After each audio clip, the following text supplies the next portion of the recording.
being all that you can be and not let habits drag you down, not let things, sidetrack you from the full development of what you have the capable of being. What all could your heart encompass if you really had the chance and you really had the disciplines and really got to it? What could you really become? What could you earn? How healthy could you really be? How many books could you write? How many poems could you write? So here's what I would ask of you. If you feel that you're a little bit stalled, wherever you are in your progress, I'm asking you to correct that. I'm asking you to see if you can't possibly be on a more accelerated track toward your possibilities and your full development. The key to development is to be all that you can possibly be. I don't know what your talents are. I don't know what your skills are, but here's what I probably am right on, that you're behind on an accelerated effort toward your full development.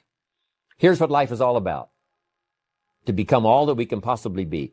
The full development of all of your potential. That's number one. Number two is the wise use of all of your resources. That's what life is all about. Full development. Let us consider this question. If you could do better, should you? In the time allotted to labor, in the time given to economics, care for family, success, achievement, productivity, the creation of value, the development of skills and creativity, if you could do better, should you? I think that one of the greatest satisfactions of living life to the fullest is doing the best you can with whatever you have. Doing less than your best has ways of eroding the psyche. We seem to be creatures of enterprise. Surely it is the reason for the seasons. The soil and the sun and the rain and the seed all say, "What can you do with us?" The seasons say, "Do you have the genius to make something unique of us?" Life says, "Here's the raw material. What splendid things can you produce from all there is?" So, go for high productivity, the full employment of your genius, the full development of your potential in all areas of your life, including earning money. That is the essence of life. The only change that is really going to dramatically affect your life is you. Mr. Sholf said to me, "Mr. Rohn, if it isn't going well for you, you don't say, 'What's wrong out there?' You say, 'What's wrong in here?'" What a revelation. But once you find out it's you, that's something you can go to work on this very day. You can start to make a new stretch today. You can start reading some new books today. You can sign up for some new classes today. You can start engaging in constructive thinking today. You can make some life-changing decisions today. See, you don't ever have to be the same again after this evening, only by choice. What happens is about the same. You might put that in parentheses here. Same. What people do, that's what's different. Somebody says, "Yeah, but you don't understand the disappointments I've had."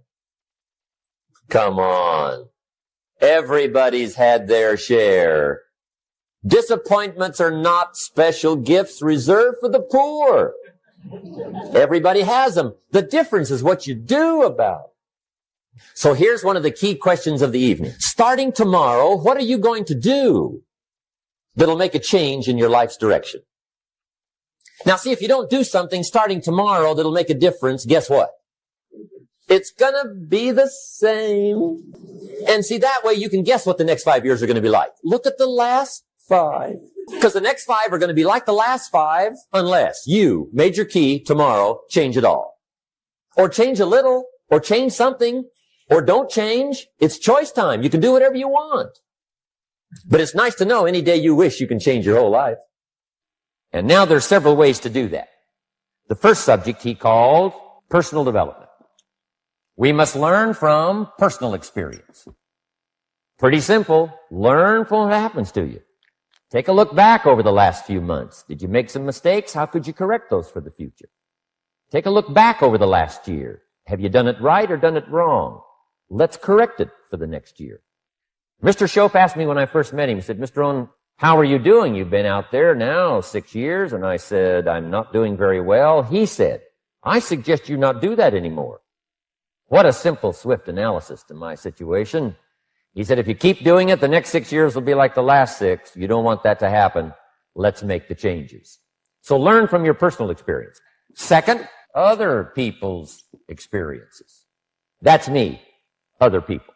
That's your teacher. That's your friends and colleagues. The people you meet that can pass along to you their experiences, what's happened to them, the mistakes they made, how they corrected them, how they changed their health and changed their bank account and changed their income and changed their future. Other people. Now, there's two kinds of people to learn from. One is failures. It's too bad failures don't give seminars, right? That would be valuable. Have them tell you how they lost it all and threw it all away, threw their health away and threw their friendships away and things didn't work out well. That would be valuable. But now then we must also learn from positive people that have done well. They've got the health, and so we ask them, how did you become so healthy? They've got the skills, so we ask them, how did you become this skillful? They've got the income, so we ask them, how did you get here in such a short period of time? So now here's what's important in personal development. In learning from other people, we learn, number one, by observation. We learn what we see. We watch people that are successful in what they do. In sports, we watch their disciplines. In business, we watch their disciplines. Second, we learn by what we hear. Learn by listening. And then listen to the sermon on Sunday morning. Listen to the lectures. Listen to the teacher. Listen to someone who's got something good to say. And then number three is vitally important on personal development, and that is read all the books you can possibly read in your lifetime. Mr. Sholf got me started on my library. I've got one of the better libraries. And then I started keeping a journal. One of the major things my teacher taught me was to keep a journal. He said, don't trust your memory. If you hear something good, just make a little note and write it down. So I would suggest you do the same.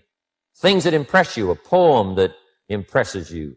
When you attend a class, some of the ideas that impressed you, jot them down. You read something in a magazine, right? Some ideas. Take those out, put them in your journal. Keep a good journal the rest of your life. This will serve you well. So I want the same thing to happen to you. Value captured that you can resort to later. Go back over it and review it and let it become valuable to you. So that's my first subject, personal development. Work harder on yourself than you do on your job. Develop the skills. Learn the lessons. Take the classes. Absorb all that is being taught to you these days. And then later on, of course, you can sort it out, what's valuable to you and how to refine it for your business and for your life and for your future. But the main thing is to get it and start this process of personal change, personal development. And let me say it one more time. If you will change, everything will change for you. You'll never be the same. You'll keep growing. As you look back on a few months, look back on a few years, you won't believe the progress you can make. Economically, your relationship with your family, your friends, telling you that whole process of committing yourself for personal change, personal value, can really make your life unique and worthwhile. We've got to have the future well designed. The future is called the promise. The promise of the future can be an awesome force. Designing the future. There's two ways to face the future. One is with apprehension, and the other is with anticipation. I promise you, in my travels around the world, most people face the future with apprehension. And here's why. They don't have it well designed. They've sort of left that up to someone else to fix. But here's the best way to face the future, with anticipation. You can face the future with anticipation if the future is clear, if the future is well designed. In setting goals, it's very simple. Number one, decide what you want. You just take a little time. You sit down and say, what do I want? What kind of skills do I want? What kind of income do I want for the future? Where would I like to go?